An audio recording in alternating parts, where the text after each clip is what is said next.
Today I'm going to show you some of the new functionality of OneDrive.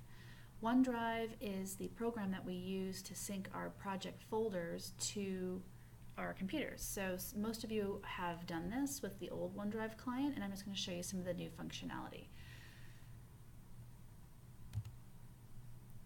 First of all, you're going to want to navigate to a project library. In this case, I'm in this WWT project folders library, and you're going to want to click the sync button. I've already got the new OneDrive installed, so it's prompting me to use this OneDrive. I'm in Chrome, and this is what the pop-up looks like when you're in Google Chrome. When you're in Internet Explorer, it's slightly different, but same application. You allow it to use the OneDrive client protocol. If you don't have the new OneDrive installed, you'll see this box here pops up, and that's the only thing that happens. What you'll want to do is click on this hyperlink, get the latest version of OneDrive, and go ahead and download that to your computer. There's no elevated privileges needed to do that. You just follow the prompts and download it. Once it's downloaded, you're going to go back to this location and hit sync, and you'll get this little pop-up. So you're going to go ahead and click sync,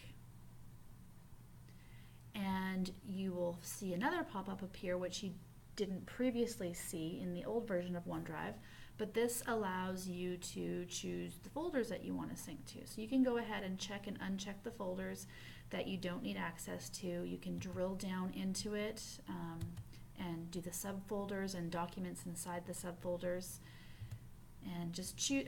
It's best practice to sync folders and files that you actually need. You don't need to sync everything to your computer, and if you decide you want to sync something later on, you can go ahead and do that, and I'll show you how to do that. So I've synced this project folders library to my computer. I can go ahead and look at my files. One of the things I want to note is that previously on the old sync client, you would get a little location here called SharePoint under your favorites. Now with the new OneDrive, your SharePoint sites are actually located under this cloud that says Ferrovial. So the folders with green check marks are sites that I'm currently syncing. The other ones are things that I've stopped syncing. But you can see right here, this is the WWT site that I'm syncing right here. You can see all my green check marks. It's all good to go. Now, let's say I'm a project admin and I don't need a lot of this stuff, construction engineering, things like that. I just want to show you how to stop syncing a certain folder. Down at the bottom of your screen, you'll notice I got some little blue clouds here. If I right-click the blue clouds, I can go to my settings, and it's going to tell me all the different locations that I'm currently syncing. So from here, of course, I can stop syncing any location that I want, but what I want to do is pick some folders. So here I'm going to do choose folders, and a list of my folders are going to appear. So let's say, you know what, I don't need bid documents, I don't need job startup. I'm going to go ahead and click OK, and click OK again. And you'll notice on my sync that those two folders disappeared. They were in between safety and client contract management. Now let's say I want to get them back. I made a mistake. I'm going to go ahead, go to my settings, click settings. It's going to give me my list of locations that I'm syncing. I'm going to go back to the choose folders tab, and I'm going to say, you know what, I do want those. I'm going to click OK and OK again. You'll need to refresh that screen, and voila, those folders came back like magic.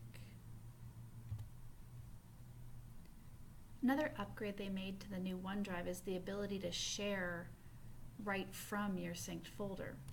I went ahead and I uploaded a document here called Outreach. What you can do now is if you right-click the document, you can click this share button. A little pop-up will appear, and you're able to send the link. Now, I want you to note, right now I'm in a project site, which is shut down for internal company only access.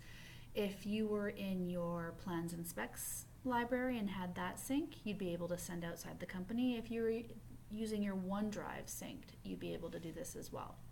So right now, if I open up who would I like to share this with, you'll see that this Anyone tab is grayed out. You can't use that. If you were in a different location, like your OneDrive or your Plans and Specs library, that would be allowed. So right now, I'm going to choose people in my organization, or I can choose specific people as well. I can decide if I want to allow editing or not. I'm going to allow editing on this one, and I'm going to click Apply. Now what I'm going to do is I'm just going to start typing somebody's last name, myself. Oops. There I am. And I'm just going to send it to myself, and I'm going to add in a message. Hi Laura, here is the document. And I'm going to click send. You'll notice there was also an option to copy the link, which you can also do that. Copy the link and then just paste it into an email and send it that way. So now if I go to my email, I have an email from myself saying, hi Laura, here's the document, and I can go ahead and click that and the document will open. Here's the document right here. I can go ahead and open that. Because I'm an internal user, it's taken me to the project site. If you were to send a guest link to this, it would only open up the document, and I'll show you that in just a minute.